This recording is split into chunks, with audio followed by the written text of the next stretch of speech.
The Lord be with you. Good everyone. Today is Wednesday, and our gospel will be coming from St. Matthew chapter 18, verses 15 to 20. We will never be alone in our prayer. As the Lord said, where two or three are gathered together, I am in your midst.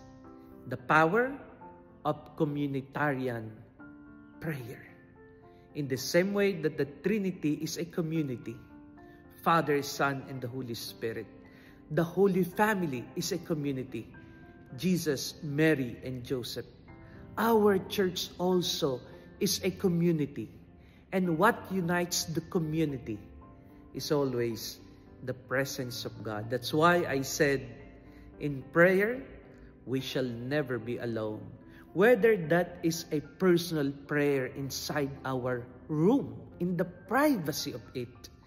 Whenever we pray in the name of the church and together with the universal church as part of the communion of saints, we are never alone.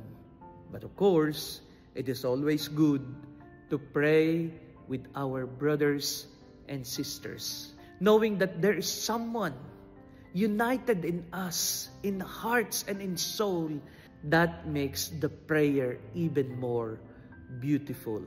Whether that's a prayer of thanksgiving, prayer of petition, prayer of contrition, or prayer of supplication, all of those are good to be said together with our community.